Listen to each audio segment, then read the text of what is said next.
na nangyari sa panahon ng Administrasyong Marcos. Kaya mga Hapon, may isiniwalat ang kasinungalingan di umano ni President Bongbong Marcos Jr. matapos maisiwalat ng BBC London ang di umano'y pag-amin ng isang International Criminal Court official kung saan isiniwalat nito na mismo ang gobyerno ng bansa ang di umano'y nagbigay ng hudyat at di umano'y ebidensya para madakip at mahuli ang dating Pangulong Rodrigo Roa Duterte sa visa ng warrant of arrest. International media sa Japan timeline pa ang mga statement ni President Bongbong Marcos Jr. kung saan magpakailang beses nitong sinabi na kahit kailan ay hindi makakapasok sa Pilipinas ang jurisdiction ng nasabing dayuhang hukuman o ICC. Ngunit tila ilang araw lamang ang lumipas ay ipinadakip nito ang dating Pangulong Rodrigo Duterte. Pero bago ang lahat, kung bago ka pa lamang sa aming channel, please huwag kalimutang mag-like, subscribe at i-click ang notification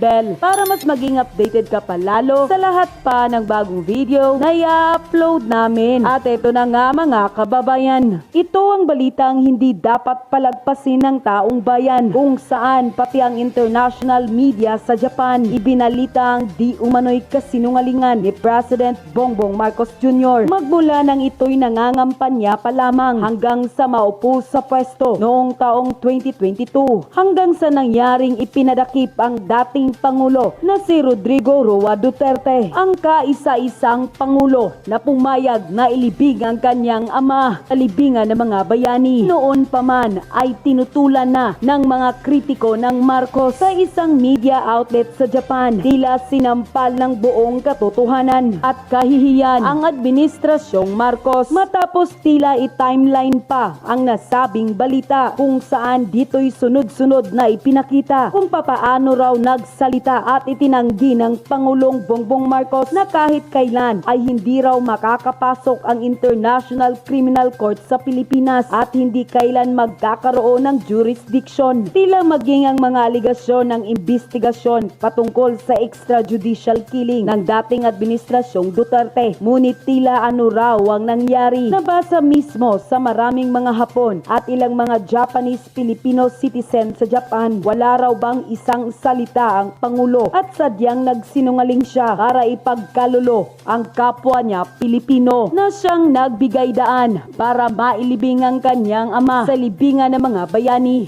Alam niyo ba na si Duterte ay paborito ng mga taga-Japan? Hindi lang mga Pinoy, pati na rin mga Japanese.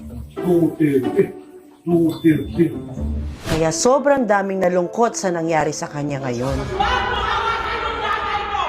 So, ito yung top 3 reason kung bakit paborito ng mga Japanese si Duterte. Number 1 reason, strong leadership at may kamay na bakal. Dito sa Japan, highly respected ang mga leaders na decisive at firm. At kilala si Duterte sa kanyang tapang at malasakit na style of governance, lalo na sa law enforcement at war on drugs. My campaign against drugs will not stop until the end of my term. Para sa maraming Japanese, ang ganitong klase ng leader ay isang bagay na hinahangaan. Number 2 reason ay matibay na Philippine-Japan relation dahil sa naging golden age ng relasyon ng dalawang bansa. Noong 2017, nagkaroon ng multi-billion dollar assistance ang Japan para sa infrastructure project sa Pilipinas, kabilang ang MRT-3 rehabilitation at flood control programs. Number 3 ay close sa mga Japanese leaders si Duterte. Isa sa pinaka-iconic moment ni Duterte dito sa Japan ay ang special ban niya kay Prime Minister Shinzo Abe. Alam mo ba ang Prime Minister mismo ay bumisita sa bahay ni Duterte sa Davao. Isang bihirang gesture ito para sa isang Japanese leader. Patunay na malakas ang personal connection nila. Dahil dito, lalo pang lumalim ang respeto ng mga Japanese kay Duterte. Sa lahat na naging relasyon ng Pilipinas at Japan, walang duda na isa si Duterte sa pinaka-well-received na Pinoy leaders dito.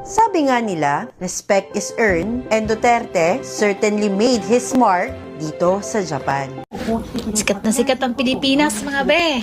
O, dito balitang-balita sa TV ng Japan. Umaga, gabi. Ayan yung mga balita nila dito. Ganyan na ganyan. O, happy? Happy na yung mga BBM dyan. Yan o, sikat si BBM o, happy siya o. Naku po, ay, ang ganda ng Sara namin. Blooming, hindi nagpapatinag, Duterte, Duterte. Yan yung topic nila dito mga be. Ganyan, talagang hinihimay-himay nila. Diba? Ganyan. Oh, happy na kayo, sikat na tayo. Sikat. Ay, nako. Ay, nako talaga. そうですよね。